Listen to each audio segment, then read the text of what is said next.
same old place that you laughed about. Well, the names have all changed since you hung around, but those dreams have remained in their turnaround. Who'd have thought we need ya? Who'd have thought we need ya? Yeah, where we need ya? Yeah, where we need ya? Yeah, the teasing and that, 'cause we got it on the spot. Welcome back.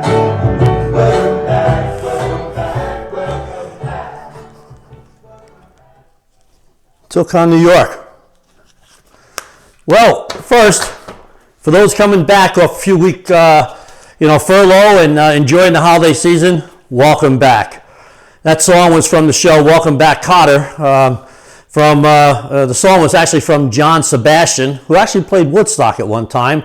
But it was about four main characters, well, five. Welcome Back, Kotter, Mr. Kotter being the teacher, and he had to deal with Vinnie Barbarino, Epstein, Horshack, and Boom Boom Washington. And that was the start for John Travolta in acting as Vinnie Barbarino.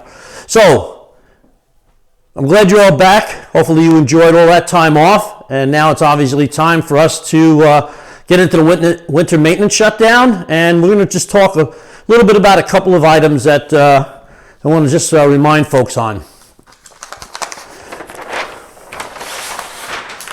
Well, if you didn't go to sleep over the holidays thinking about risk assessments, hopefully you're coming back and realizing that, with all the jobs that are going to have to be done, risk assessments are an important part of it. So please take the time to do good, sound risk assessments. Talk with your team members. If you're working with a set of contractors, please make sure you, work diligently with them in setting up risk assessments.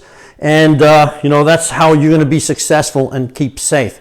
One thing I just want to give a quick shout out to the West Nyack facility for this week. You guys handed in a lot of great hazard recognitions, and I want to give you guys a shout out. Thank you. Other folks handed them in, but you guys really did a great job this week. You identified a lot of good hazards, and you did something about it.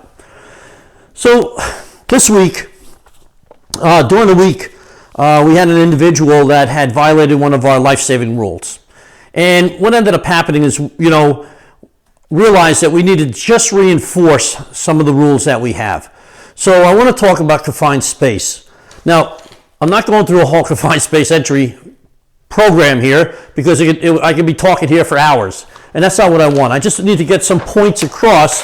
I want you to understand. So what's a confined space? Well, you're probably sitting there thinking, hey, Sal, what's a confined space? Well, it's large enough for a person to enter and perform work. It has a limited entry amount of openings for entry and exit, and they could be different in size. It's not intended for continuous human occupancy. I mean, you wouldn't want to set up, space in there. And then one or more of the following: known potential for a hazardous atmosphere, engulfment potential, hazardous internal configurations, which we have a lot of pieces of equipment, and then there's other recognized safety and health hazards. So this is what is considered a confined space. Some of the confined spaces that we have in Tilcon, New York, the liquid asphalt tanks. We have a lot of silos around the yards, storage tanks, barge holds. We have a lot of equipment with cone spaces. So obviously down there may be material that's very hard to work in. It's very hard to get out of. So you can see in some of our coned areas, on the bottom of silos, we have enclosures as well that sometimes people have to go up and work inside of there. So that's also a hazard as well, and confined space.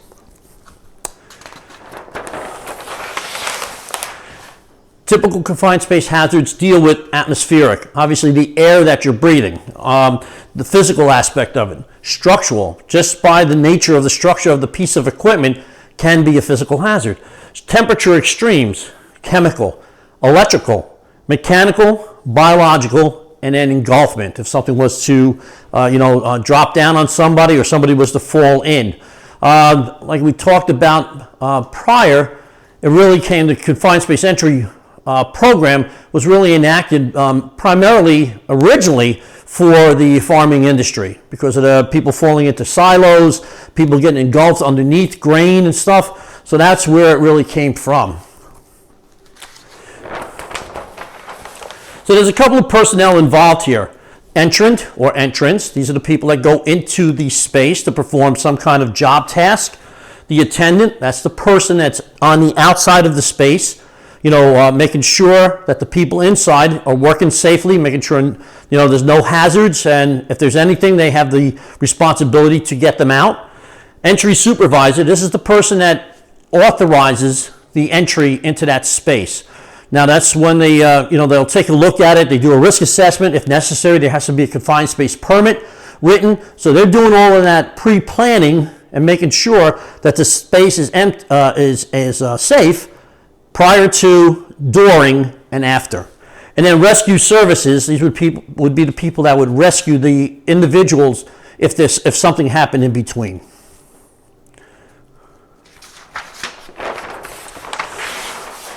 So confined space entry, there's a couple things you have to do up front. You do a hazard awareness, right? So you need to recognize the hazard. So you sit down, you talk about it. Hey, we're going into the crusher. We're going into the storage tank. What are the potential hazards that we're going to be dealing with? And we need to understand what we need to do in order to make sure we keep ourselves safe. Then we got to do a lot of preparation. So what do we need to put together? What kind of programs do we need? Again, the proper planning before we go in there for a confined space entry permit. Lock, tag, and try. Are we going to be doing hot work in there? How are we going to access in and out? Are we going to be working at heights? Is the only way to get into this thing going up on a man lift? Do we have to access it with a ladder? Right? Do we have the right personal protective equipment? And do we have the right equipment that we're bringing in there? So all of this falls into place before we send somebody into any kind of space.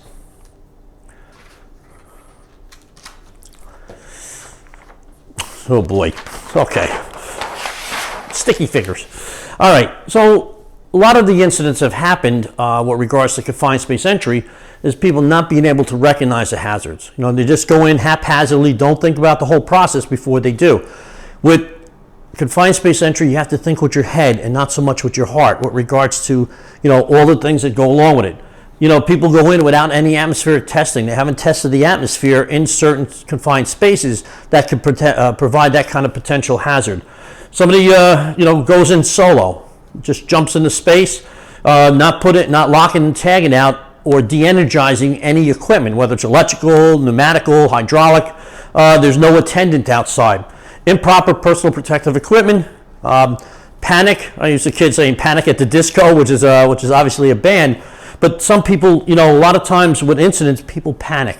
So you need to make sure you stay with a clear head in order to handle any kind of emergency situation.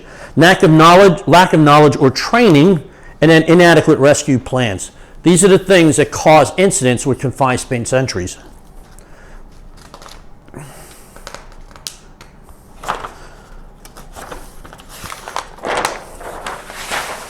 So, with confined space entry, please always make sure you prepare. Always make sure you do a good job sitting down, talking about it. Make sure the entrants know exactly what they have to do. Make sure the attendant understands what he or she has to do. And make sure that it's all put together with the entry supervisor and any contractors that may be part of this job. Please follow the confined space entry permit. All the safeguards that we have in place there. Utilize lock, tag, and try. Whatever the equipment is that we have to lock and tag, please make sure we do so. And then maintain communications. Make sure the attendant and the entrant have constant communications. If they could see each other, that's fine. If not, maybe a radio, but you need to have communications. And then the attendant should have communications with others. The supervisor, foreman, lead person, doesn't really make a difference. They should have communications. So never trust your senses. Never say, I just dropped something in there. I'm going to jump in and get it. Okay? Never work without an attendant. Please, never enter without the proper personal protective equipment, and never rush into rescue. When you're wrong with regards to confined space entry, you could be dead wrong, and we don't want to see that happen to anybody. One quick couple of things, just want to talk about lock, tag, and try. The 6 steps of lock, tag, and try. Making sure we prepare, once again, for the job, taking a look at it. What do we need to lock out? Shut down the equipment. We need to do an isolation, making sure we isolate. So if we're going to a tank and we need to remove a pump that may mean isolating valves, and draining out that system. So making sure we lock out. We always lock out at the breaker, never at a local stop-start switch. We're always locking out at a breaker. We always do, before we have anybody work, we do a stored energy check to make sure there's no other pressure in the lines, at the pump, wherever we're doing the work. And then the last piece is the verification or the try aspect. So once everything's locked out, before we put anybody in there, go to the local stop-start switch and hit the button to make sure that you've locked out the right piece of equipment. I've seen, sometimes where people have a number on the breaker and a number at the pump, and sometimes they may be wrong, or it came off, somebody put the wrong sticker up there. So please, by all means, always make sure that you verify and try. All right, Mr. Cagavalli is not the best artist, but really what I want to talk about here is one person, one lock, one key. Been talking about this ever since I started. So one person, one lock, one key. So on the breaker itself, if you have more than one person working on the piece of equipment, please use a hasp. Now we hear you can get up to 6 locks on here. Okay. If you have multiple workers, a lot more workers than the 6, please use the lockbox method. We have plenty of lock boxes throughout the organization. If you have multiple contractors, you may have an electrician working on a piece of equipment. You may have somebody doing structural work. So please make sure you put that all together, or if you have a combination of all this. So please make sure you use the tools with regards to the lockout aspects, and please always make sure you have a tag. This is my personal tag. That's a pretty good looking picture of me. And we have these available. We're going to take the picture and then put it on here, and then you have personal tags as well. So please make sure you utilize that equipment.